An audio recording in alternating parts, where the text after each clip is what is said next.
నేను దీంట్లో అయితే వండండి, కొంచెం పెద్ద దాంట్లోనే వండుతాను. కుక్కర్ అవి వాడనండి, ఎందుకంటే నాకు నాన్ స్టిక్ ఇష్టం ఉండదు. స్టీల్ ఆటలోనే వండుతానండి. ఇట్లా పప్పు వేయించుకుంటే టేస్ట్ చాలా బాగుంటుందండి. సిమ్లో పెట్టి వేయించుకోండి. సిమ్లో పెట్టి వేయించిన తర్వాత పప్పు ఉడికేటప్పుడు చూద్దామండి. సిమ్లోనే వేయించుకున్న తర్వాత ఒక నిమిషం పక్కన పెట్టుకుని పప్పు వేయించుకోవడం చూపించాను కదండి, ఆ నీళ్ళు కడిగేసి మళ్ళీ నీళ్ళు పోసి అట్లా వండుకుందామండి. ఉడికేటప్పుడు కూడా మనం పైన వస్తున్న నురుగు మొత్తం తీసేసి ఒక అర స్పూన్ మెంతులు వేస్తామండి. ఇవన్నీ తెలిసిన ప్రాసెస్సే కదండి, నేను పప్పు ఎలా వండుకోవాలో ఉడికేటప్పుడు చూద్దాం. కానీ ఇవైతే టమాటాలు ఎక్కువ వేసుకోండి. పప్పు టమాటా అంటే టమాటాలు ఎక్కువ ఉండాలి, అప్పుడు సూపర్గా ఉంటుంది. వంకాయ కాంబినేషన్ కూడా ఒకసారి స్టైల్లో ట్రై చేయండి, అసలు ఎక్సలెంట్గా ఉంటుంది. ఇట్లా స్టవ్ పెట్టుకున్నామండి. పప్పు ఒక డ్రాప్స్ ఆయిల్ వేద్దాం, త్వరగా ఉడికిద్ది. ఇలాగ నేను క్యారెట్ ఫ్రై చేసుకుంటానండి పిల్లలకు బాక్స్లోకి. పప్పు మళ్ళీ క్యారెట్ ఫ్రై అండి. పప్పు ఉడుకుతుందండి, మనం కట్ చేసుకున్న టమాటా ఆనియన్స్ వేసేసుకున్నాం.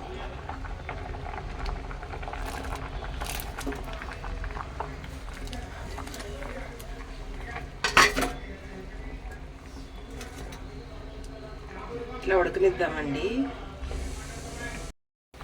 ఇట్లా మనం పప్పులో వంకాయ టమాటా వేసుకున్నాక వెంటనే కారం ఉప్పు వేసుకోవాలండి, లేకపోతే వంకాయ కండ్ర వచ్చేసింది. అప్పుడు స్లిప్ అయింది. మనం కారమును ఉప్పు వేసామండి. ఇక బాగా ఉడికిన తర్వాత మెదుపుకొని తాలింపు పెట్టుకోవటమేనండి నెయ్యితో. ఇంకా ఉడకాలండి, తర్వాత చూపిస్తాను. ఇట్లా మంచిగా మెత్తగా ఉడికిపోయిందండి. ఇప్పుడు పప్పుతో మొత్తం మెదిపేసుకున్నాక అప్పుడు తాలింపు వేసుకుందాం, అప్పుడు చూద్దామండి. చక్కగా ఇట్లా మెదిపేసుకున్నామండి. ఇప్పుడు తాలింపు వేసుకుందాం. వేగిపోయిందండి. మనం ఇప్పుడు పప్పు తాలింపుని దీంట్లో వేయకూడదండి, పప్పునే దీంట్లో వేయాలి.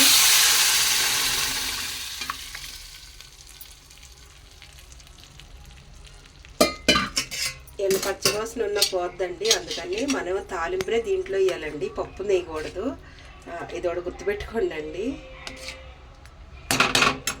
ఇట్లా ఒక 5 మినిట్స్ అట్టు పెట్టేసి స్టవ్ కట్టేసుకుని చూద్దామండి. ఇట్లా మనం చేసుకున్న పప్పు టమాటా వంకాయ అండి. ఇట్లా కాంబినేషన్ అయితే అసలు ఎక్సలెంట్గా ఉంటుందండి, చూడండి.